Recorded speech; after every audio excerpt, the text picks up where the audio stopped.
এক শিল্পপতিকে সে 3 রাত্র স্বপ্নে দেখছেন যে অমুক ফলওয়ালাকে উমরা করাও, অমুক ফলওয়ালাকে উমরা করাও।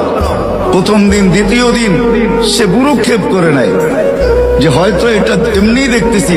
তো তৃতীয় দিন বড় কঠোর ভাবে দেখছেন, কঠোরতার সাথে স্বপ্ন সামনে আসছে যে তুই করাবি কি করাবি না বল।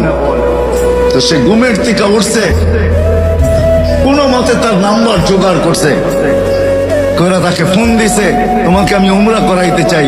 সে একটা অট্ট হাসি দিয়া বলছে যে আমি তো নামাজই পড়ি না, আমি আবার কি উমরা করব? আমি তো মসজিদই চিনি না, উমরা আবার কি করব আমি?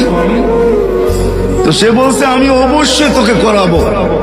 পুরা কাহিনী খুলা বলছে। তো সে বলছে ডেলি কামাই ডেলি খাই, আমি উমরায় চলে গেলে ঘর চলবে কি দিয়া? তো শিল্পপতি বলছে শুধু তোর খরচ দিব না, তোর ঘরের খরচও দিব, চল তুই। তো বাধ্য হয়েছে যাইতে। উমরার থেকে যখন ফিরত আসতেছেন, যেদিন ফিরত আসবেন গাড়িতে উঠবে, এয়ারপোর্টের দিকে রওনা হবে, তো বলছে মালিক 2 রাকাত নামাজ পড়া নিতে চাই। আবার জীবনে আসা হয় কি না হয় জানি না। তো বলছে পড়া নেই।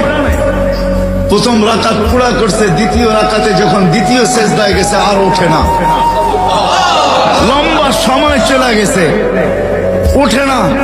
শরীরে যখন হাত দিছে তো দেখে আর দুনিয়াতে নাই, চলে গেছে। তো শিল্পপতি ভাবতেছে মৌতটা আমার হইল না কেন, ওর হইল কেন? দাফন কাফন করে চলে আসছে বাড়িতে। জিজ্ঞাসা করছে কি কাজ করতো, এর আমল কি ছিল?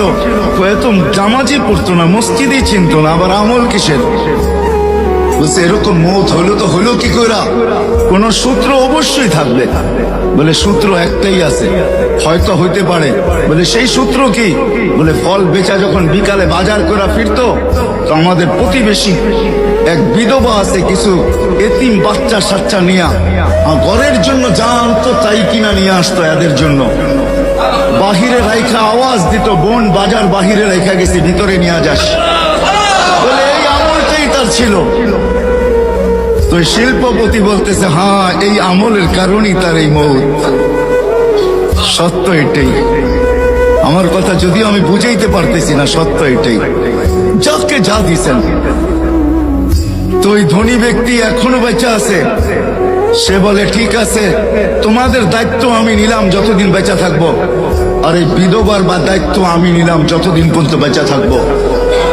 তোমরা শুধু আমার জন্য এতটুকু দোয়া করো যে আমারও যেন মৌত এর মতোই হয়, যে মৌত আমি সচক্ষে এর দেখলাম।